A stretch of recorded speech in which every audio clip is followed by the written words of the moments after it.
Sports fans and YouTube viewers, I'm Image, and this is my first cast of some professional Korean StarCraft.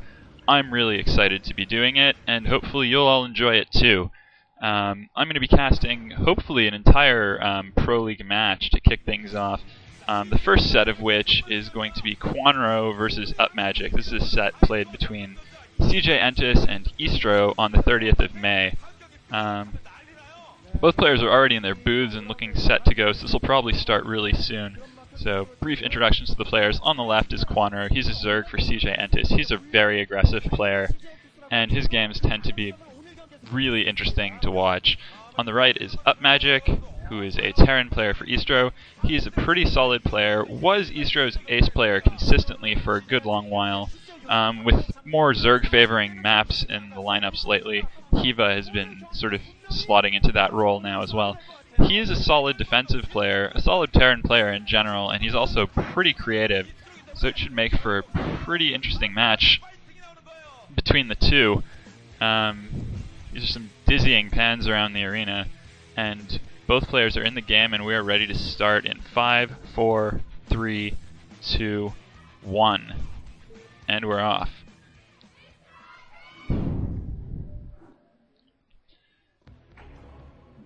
Looking at this splash screen, the first thing I noticed is that Kwanro has changed his handle yet again.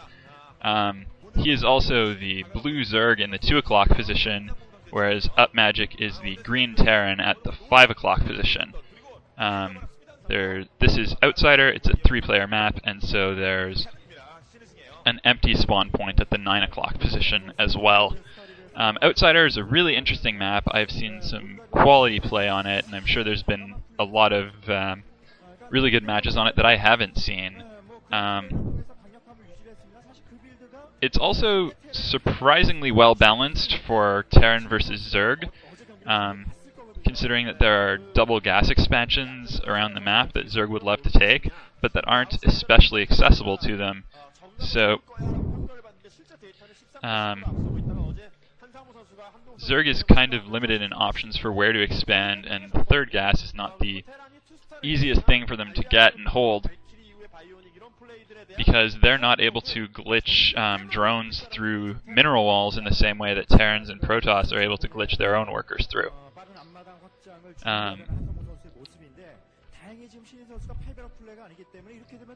Kwanro has sent a drone scout out to that 9 o'clock position, and his overlord is scouting in the correct direction toward the 5 where Upmagic is. Meantime, we're just waiting for the players to actually commit to some build or other. It should be pretty straightforward for the most part. A depot was going up for Upmagic earlier, as is very well standard, so it's not going to be any sort of 8 barracks from him, and Kwanro sent a drone out to establish a 12 hatchery. Barracks is going up at the ramp, so there's going to be a wall, and a quick gas indicates that there's going to be a mechanized build coming. This is no surprise. Terrans going mech has become the standard. It's far more infrequent to see Terrans going medic marine against Zerg these days, and this is a pretty big transition in Terran versus Zerg play that's been occurring over the last year and change. And I'm not at all surprised to see Upmagic going mech. He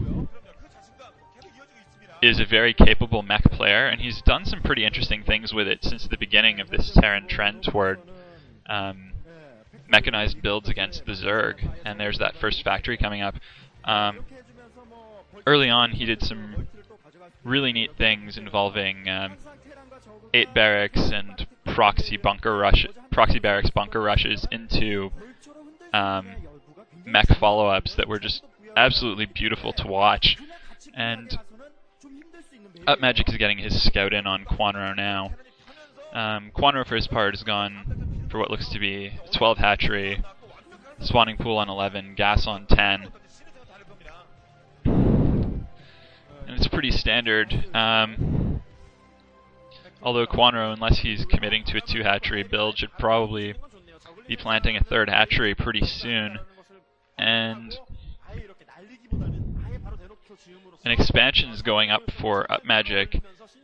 I believe he had stopped mining gas in order to get the minerals together to put that up more effectively, and so he is banking on being able to hold that with some small number of Marines and a Vulture or two. And a Vulture properly microed can hold that expansion pretty easily against a small to middling number of Zerglings, but it is a risk. And in the meanwhile, it's a fast 2-hatch layer build for Kwanro, so it's probably going to be some 2-hatch Mutalisks. And this is generally good against mech. Though I do find it a little bit risky in general. Kwanro is sacrificing economy, and Upmagic, once he gets that second base up and running, is going to start to take an economic lead. In the meantime, a starport going up, so as well as an armory, so we might be seeing a couple of things. The first thing we might see is an early game Vulture drop to cripple Kwanro's economy even more. That is, we might see Upmagic going for the so-called fantasy build. Another thing is that given the starport and armory, we might be seeing fast Valkyries, which is usually the follow-up to said fantasy build, so I would not be at all surprised to see a drop ship and then Valkyries coming out of that starport, and even a Wraith to harass some Overlords as possible. Kwanro's applying some pressure at the front door in the natural, nearly sniping off that Vulture, but not quite. And Upmagic has held off that early bit of pressure, save for a couple of Zerglings that have somehow snuck into the natural and are causing havoc and seem to have popped off an SCV or two. Spire's on the way up for Kwanro, and it looks like a drone is on the move to set up the third base for Kwanro. So Kwanro is going to be using his Mutalisk harassment to secure that third base, get it up and running, and that base he's setting up is at a mineral-only location. Ideally, Kwanro would really want to be getting an expansion with a Vespian gas geyser so that he would be able to transition his tech and switch to Hive rather quickly after this, but off of that expansion it's going to be difficult for him to do that. And the first Valkyrie is out for Upmagic. He's just skipped over the dropship entirely, and Scourge now also in the air for Kwanro, who I suppose suspects something of the sort. And that first Valkyrie is Scourged. Ouch. So that's going to give Kwanro a lot of harassing options as well. That second turret not being built right now, a little bit of a micromanagement lapse by Upmagic there, though it doesn't seem to be all that critical. So Kwanro's now in the main base, killing some SCVs. Let's just get a count of how many he's gotten. That's 4 so far, 5 right there. 6 SCVs. He's going to get this turret. And now the Goliaths are on the ground, and I believe Charon boosters have been upgraded already, so with these 5 Goliaths plus turrets going up, Kwanro is going to be finding his Mutalisk harassment increasingly difficult. It looks like he's setting up to plant a 4th hatchery at this 9 o'clock main base. But as Upmagic is building up a larger ground army that hasn't been taking any substantial losses, Kwanro's Mutalisk harassment is going to have to be really good to be able to hold off the Terran ground push that's eventually going to be coming. And he's just lost a Mutalisk. He's just lost 2 Mutalisks in exchange for a turret there, and that was not really sound. He's also managed to lose that Scouting Overlord, but that's not especially important, and at this stage in the game it's really kind of to be expected. But the Valkyries now making their presence felt, knocking out a couple of more Mutalisks, and I don't think that Kwanro's Mutalisk harassment has been effective enough. Sure, he's picked off a half a dozen SCVs and a couple of turrets here and there, but his Mutalisks are very damaged. He's lost a number of them.